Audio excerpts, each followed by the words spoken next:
एक माँ अगर अपने बेटे को इस तरीके कह दे तो ऐसे बेटे के तो मर जाना चाहिए। अब हमारा कहाँ मानो बेटा। तो इसी वक्त तुम्हारी माँ कमरे में है और दोनों लोग कमरे में चलते हैं और उसके बदन पर कितने जेवर हैं, सर पर ताज है, कितने जेवर पहने हुए हैं। और अगर अपनी माँ के बदन के सारे जेवर उतार लेगा तो चाचा और भतीजे जिंदगी भर शराब पिएंगे।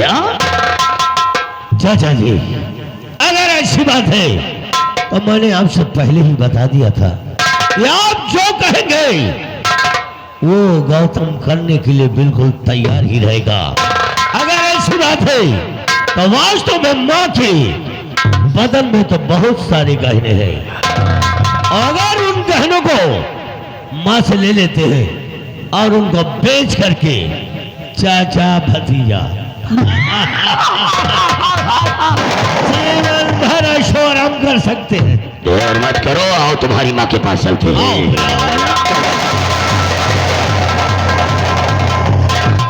गौतम, अभी तो देख तेरी माँ के बदन जेवर उतरवाने जा रहा हो और तेरी माँ को जेल भिजवाऊंगा। महाराज गंगा सिंह, सोने का जेवर और ठाकुर का तेवर, सोने का जेवर और ठाकुर का तेवर कसम से बड़ा महंगा पड़ेगा।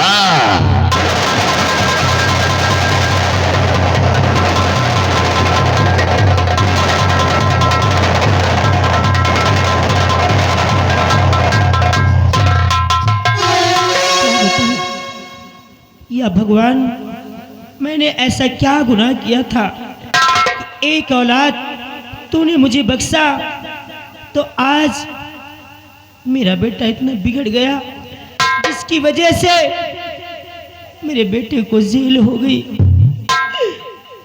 मैं रातों दिन अपने बच्चे की यादों में खोई रहती हूँ। मेरा इकलौता बेटा, अगर उसे कुछ हो गया तो मैं जी नहीं पाऊंगी, जी नहीं पाऊंगी।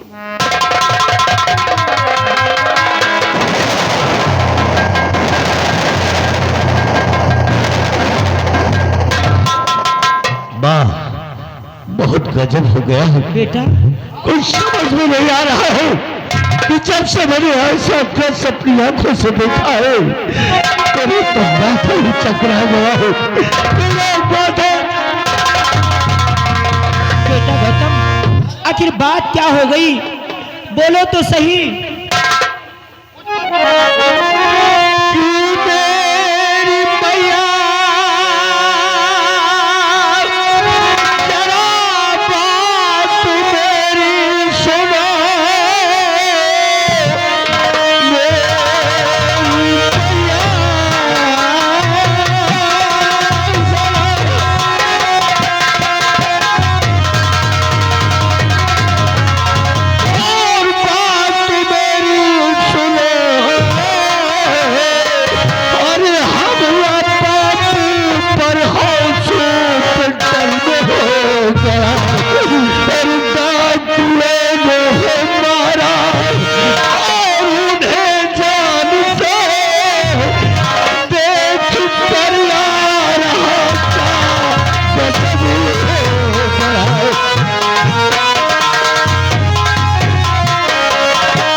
तू क्या कह रहा है? कहते कि ये सब झूठ है।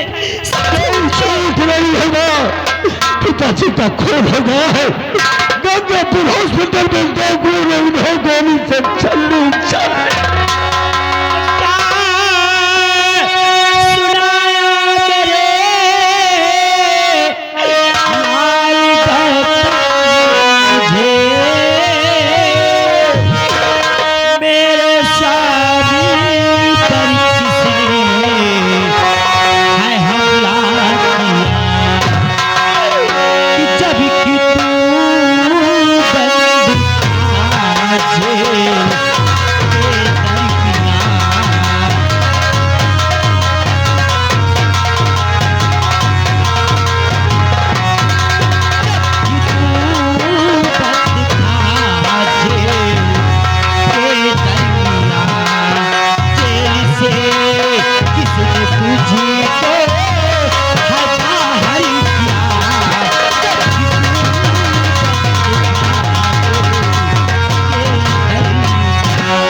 बेटा तू तो ये बता रहा है, लेकिन तू तो जेल में बंद था।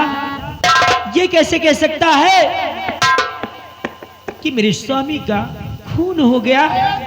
अगर तू बस मैं यही जानना चाहती हूँ कि जेल से बाहर आया कैसे तू? वही तो मैं किसने तुमको बाहर बताने किया? जा रहा हूँ कि जेल से बाहर मैं कैसे आया हूँ।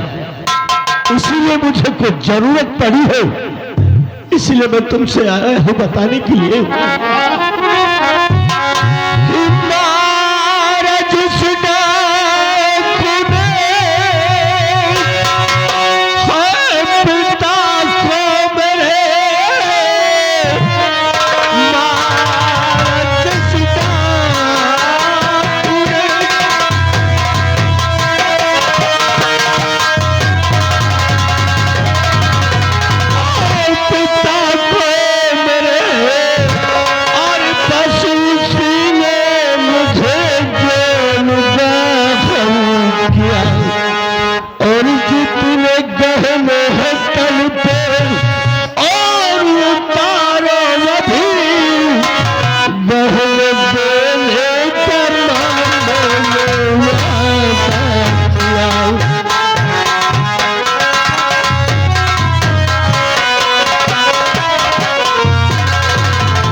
बेटा जिस डाकू ने पिताजी का खून किया है, उसी डाकू ने मुझे जेल से बाहर निकाला है।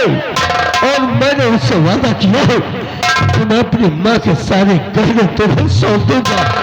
बेटा तू ये क्या कह रहा है कि उस डाकू ने तुझे जेल से बाहर किया और बदले में तूने गहने देने का वादा किया? हाँ माँ, मुझे गहने उसके दे दे। एहसानों तले दब गया और मैं तेरी कुछ नहीं हूं। मैंने तेरे साथ कुछ नहीं किया, जो कि तू उस डाकू की बात पर अटल है और अपनी मां से गहने मांग रहा है।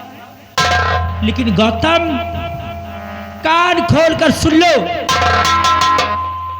कि अब तो मेरा सुहाग इस दुनिया में नहीं रहा। मैं तन्हा अकेली हो चुकी हूं। तुझे ये गहने कभी नहीं।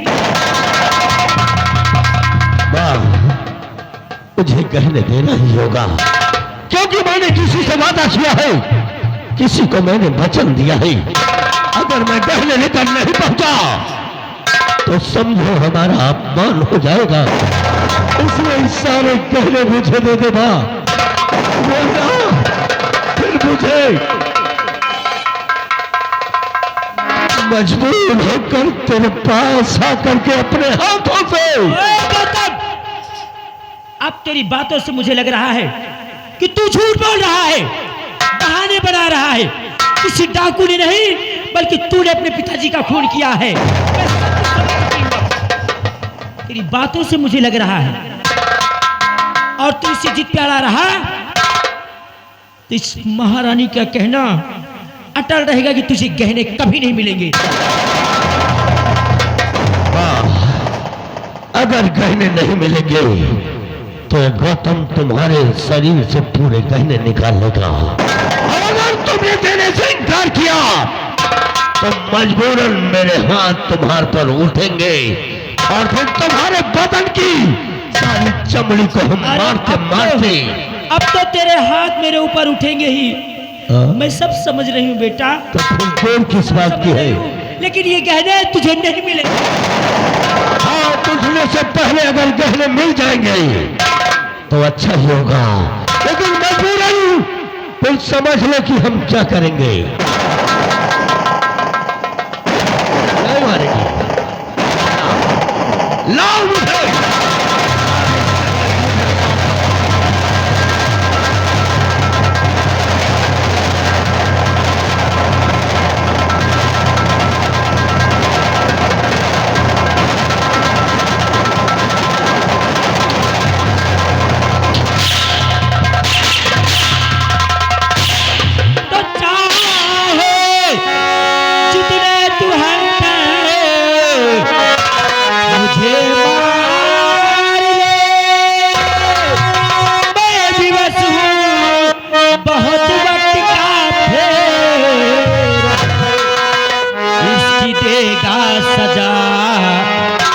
तुझको परमात्मा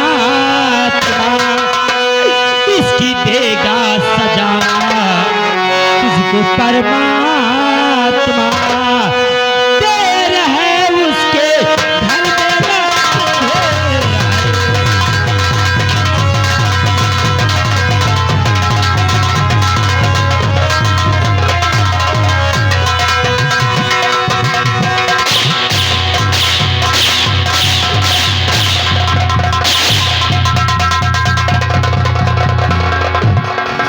अब मैं कुछ सुनना भी नहीं चाहता हूँ। जितनी भी जल्दी हो सके सारे गहने निकाल कर मुझे सौंप दे, वरना मारते मारते मैं तुझे आज मार डालूंगा। तू अच्छा नहीं कर रहा है। एक दिन भगवान तुझे ऐसी सजा देगा तू कहीं का नहीं अरे बचेगा। तू तो उसी दिन मुझे सजा दिलवाई थी तो मां नहीं है, मां के नाम पर तो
कहा तुझे सिखा पड़ा था।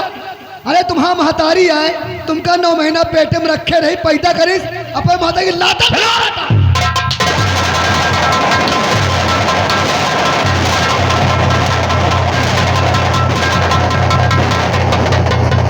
मेरे बीच में कोई नहीं बोलेगा। मैंने उसी दिन कह दिया था कि आज के बाद गौतम की मां मर गई है, ये मां नहीं हो सकती है, वो डायन है, डायन जिसने गौतम को 3 दिन भूखा प्यासा सलाखों के पीछे गुजार दिया है। बेटा बेटा कहती है मुझे। बेटा समझ लेना कि तू किसी के बहकावे में आकर ये सब काम कर रहा ना, तेरे अरमान कभी पूरे नहीं होंगे। एक दिन तू पछताएगा, रोएगा, तड़पेगा।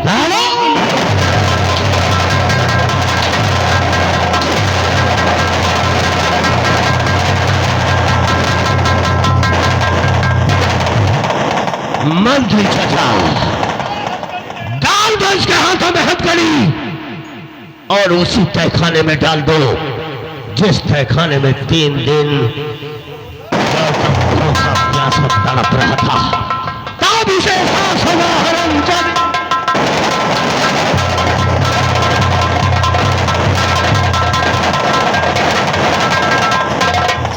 गौतम बेटे देखा कितना माल था।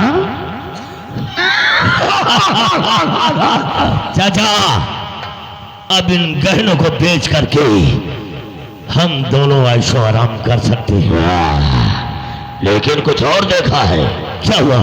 जब तुम अपनी माँ के बदन के जेवर उतार रहा था ना, तो तेरी माँ के कमरे के गेट पर नौकरानी खड़ी थी और नौकरानी देख रही थी और गेट पर से बाहर कहीं भागी जा रही है। हमें तो लग रहा कि सेनापत की आवाज की तरफ तो नहीं जा रही है। अब अगर सेनापत से बता दिया तो सारा मामला उल्टा हो जाएगा। चाचा, अगर बिमला सेनापति के घर की तरफ जा रही है तो सेनापति के घर से पहले पहुंचने से उस हरामजादी को मार डालूंगा। और रही बात उस सेनापति मयंक सिंह की, तो अगर आपकी इजाजत हो तो आज मैं सेनापति मयंक सिंह के घर चल करके उसकी भी औकात का पता लगा देता हूँ। तो बेटा देर बात कर, आओ सेनापति के घर की तरफ चल रहे हैं।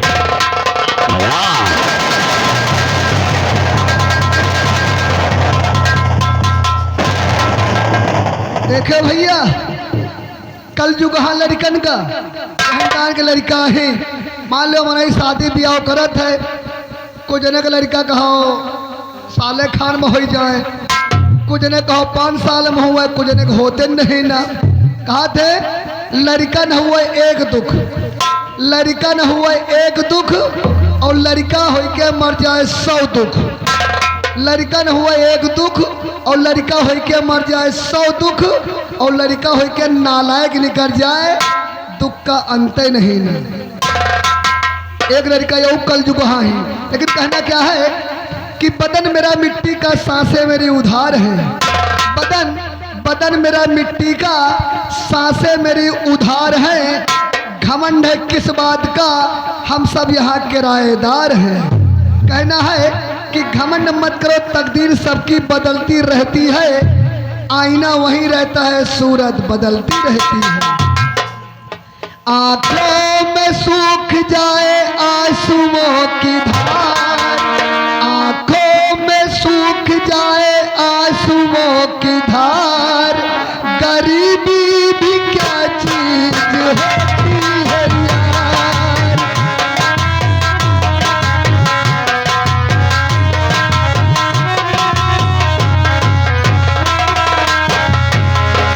नहीं काम आते कोई रिश्तेदार,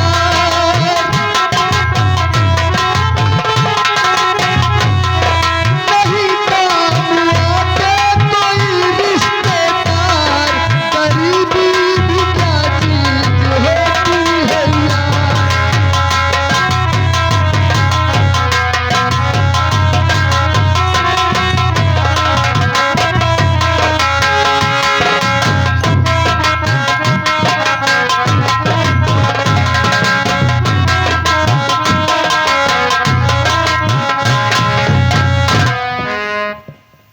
सब बच्चे अपने अपने घर कॉलेज से आ गए। और न जाने मेरा बेटा अमर अभी कॉलेज से घर नहीं आया। मैं अपने बेटे अमर के आने का इंतजार करती हूँ।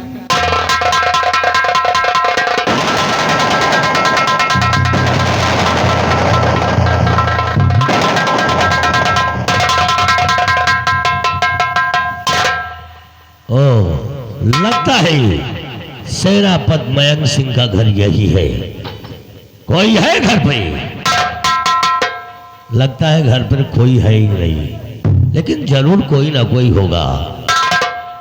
अरे सेनापति मयंक सिंह के घर में कोई है? कौन है आप? ओ, आप मुझे नहीं पहचान पाओगी कि मैं कौन हूँ और कहां से आया हूँ, किस लिए आया हूँ। क्या बात है? मैं तुमसे कुछ सेनापति मयंक सिंह के बारे में जानकारी लेने आया हूँ। यानी आप मेरे पति के विषय में जानना चाहते हैं? तो आप सब से जान सकते हैं। तो सुनो कि मैं तुमसे जानकारी क्या लेना चाहता हूँ। बोलिए।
बहुत जरूरी बातें करना है सेनापति मयंक सिंह से, इसलिए मैं तुमसे जानना चाहता हूँ कि वो इस समय कहाँ है। यानी क्या आप हमारे पति के विषय में जानना चाहती हैं? हाँ तो सुनिए, मैं आपको सब कुछ बताती हूँ। बोलो।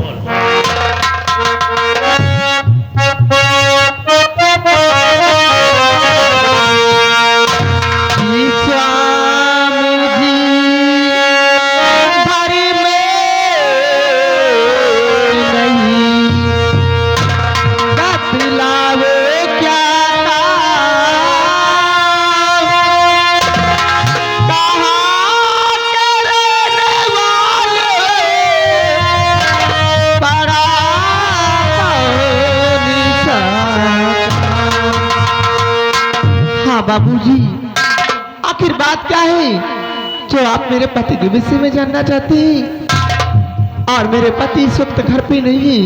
जो बात है आप हमसे बता दीजिए। मेरे पति जैसे आएंगे मैं अपने पति से सब कुछ बतला दूंगी। यानी तुम जानना चाहते हो कि मैं कहाँ का रहने वाला हूँ और हमारा नाम क्या है? अगर जानना ही चाहती हो तो मैं कौन और नहीं, इसी गंगापुर महाराज गंगा सिंह का बेटा, मेरा नाम गौतम है। क्या आप महाराज के बेटे हैं? हाँ। और आपका नाम गौतम? गौतम है। बेटा गौतम, आखिर बात क्या है जो आप मेरे पति के विषय में जानना है? तुम्हारे पति मयंक सिंह से मुझे बहुत जरूरत भरी बातें करना है, इसलिए मैं तुमसे पूछ रहा हूँ कि मुझे साफ साफ बतला दो कि इस समय तुम्हारे पति मयंक सिंह मुझे कहाँ पर मिलेंगे। देखो बेटा, इसमें गुस्सा मत होइए। आप महाराज के बेटे हैं और मैं सत्य कहती हूँ कि मैं अपने पति के विषय में कुछ नहीं जानती कि वो कहाँ गए कहाँ नहीं गए। लेकिन मुझे नहीं मालूम। ऐसी बात नहीं है, और मैं भी जानता हूँ कि अगर कोई पति अपने घर से बाहर निकलता है तो अपनी पत्नी से जरूर बता देता है कि मैं आज शाम को आऊंगा या कहाँ जाऊंगा, कब आऊंगा। और तो झूठ बोल रही है। नहीं, मैं झूठ कभी नहीं बोलती। मैं सत्य कहती हूँ, मुझे कुछ नहीं मालूम।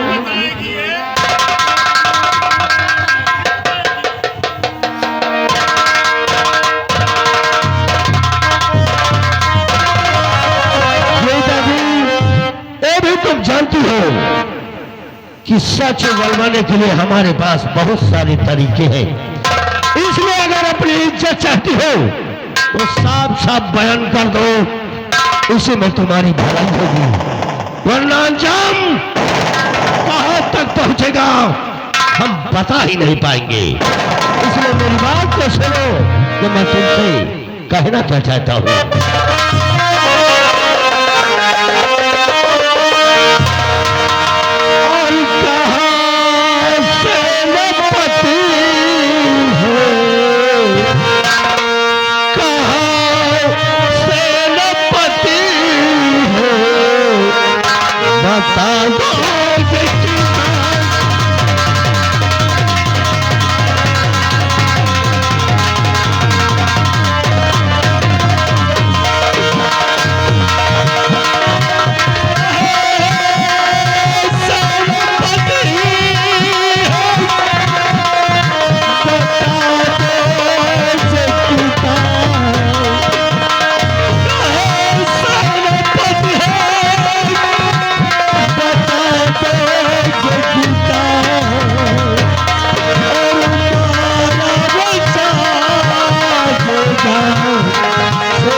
कहाँ है तेरा पति सेनापति मयंक सिंह?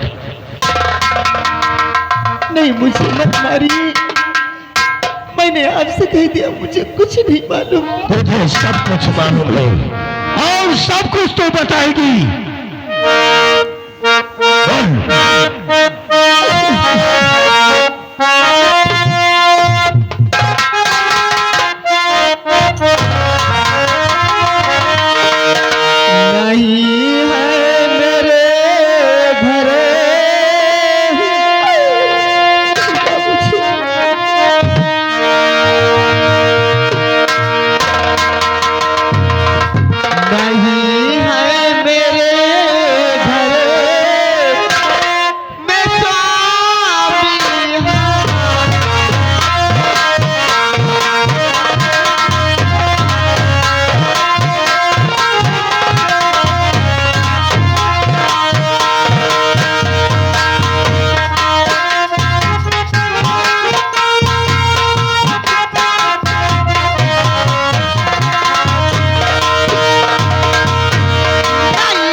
सब कुछ तुझे मालूम है और सब कुछ बताएगी भी। अब तू सब कुछ बतला देगी। अभी तक तो मैं कुछ दूसरा ही सोच रहा था कि तू बताएगी, लेकिन अब तू ऐसे नहीं बताएगी। देखिए, मैंने आपसे कह दिया कि मेरे पति हमसे कुछ नहीं बता कर गए। अगर आपको मारना है मुझे जान से मार दीजिए, लेकिन मैंने कह दिया मुझे कुछ नहीं मालूम, कुछ नहीं मालूम। मार डालूंगा तुझे, मार डालूंगा जब तक तो सेनापति मयंक सिंह के बारे में नहीं बताएगी। इसलिए मेरी बात को सुन। मैं तुझसे और आखिरी बार पूछना चाहता हूँ, और बता दे कमीनी और भलाई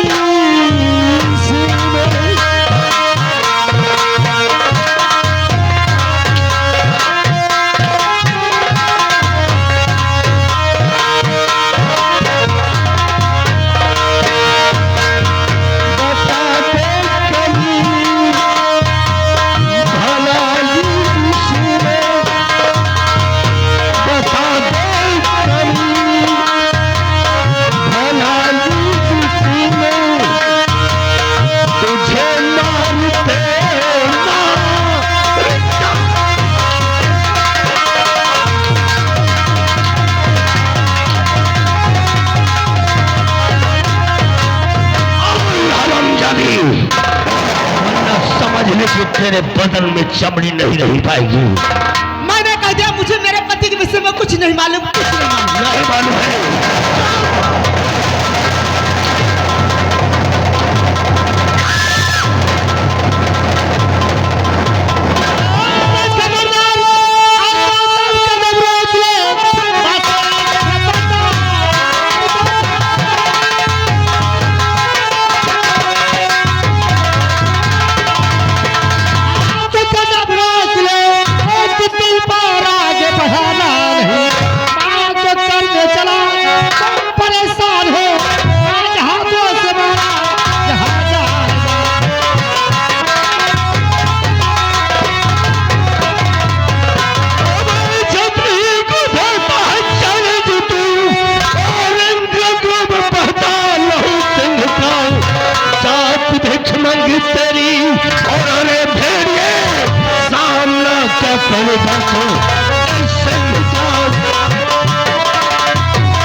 इसलिए तू बोलता